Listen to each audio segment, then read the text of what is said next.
Around the age of 15, my mom asked me to babysit for this family friend of hers who had 2 kids. And the youngest daughter was 5 and could only speak gibberish. And since I was dyslexic, my mom thought there was some really strong connection between me and this 5-year-old girl, and that I could be her mentor. And I told my mom, I was like, first of all, I'm a very busy 15-year-old teenager living in New York City. And my mom was like, Tori, every Friday night, I come into your room, and you got the camera set up, you're singing, and you got fake tits, and you're pretending to be some black woman. And I'm like, first of all, Mother, her name is Jennifer Hudson, okay? And she's like, Tori, you're not busy.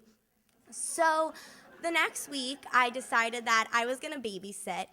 And when I got there, there was the oldest daughter who was 8, and then the 5-year-old girl who apparently was my twinsy was 5. And we all were holding hands as if we were in The Sound of Music, and they rushed me to their room, and I was like, oh my God, wait a minute. These girls still like to play with Barbies too? I was like, oh, this is gonna be easy. So then the parents were telling me about, what to do with the night and how things were gonna go. And I wasn't really paying attention. And then they said something really weird. They were like, oh, and if the old cat comes out of the closet and starts fighting with the new kitten, just break it up. But that didn't really matter, because the only thing I cared about was that I had a Ken doll in my hand and friends to play it with. So I was like, okay, bye-bye. So then, once they left, things got a little weird, because the 5-year-old girl started speaking to me in this language I've never heard about. She was like, "Aish no ni, oh na," and I was like, "Oh yes, I understand." And then the 8-year-old girl though was very nice, and it was time to go to bed. And I told them, I was like, guys, it's late, it's time to go to bed. And I thought the 8-year-old would be very happy and be like, "You're right, Tori, I'm exhausted. Time to go to bed."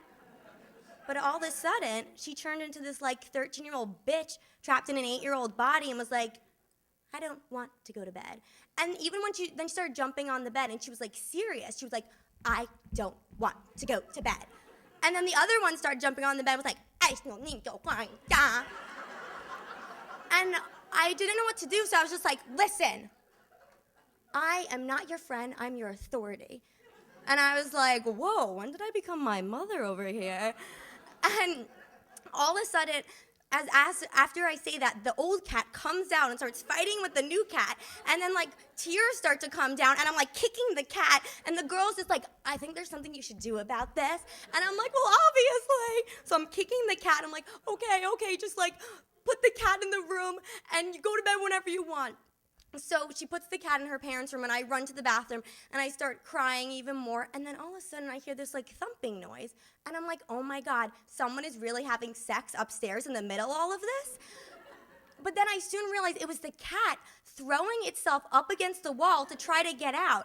And I was just still crying, tears were coming down, and I just sat there for an hour in the bathroom like this, so I wouldn't have to hear anything. And I hear the parents, and I come home, and me and this girl, the little girl comes down. We have this movie moment where she's like, I know I'm a psycho kid, but I know you won't tell my parents because I'll kill you. And I'm just like, yes, I know. And then I told the parents, I was like, yeah, everything was great. The kids were good. And they gave me $80. And with that $80, I bought myself Barbies, and I realized I'd just rather play by myself. Thank you.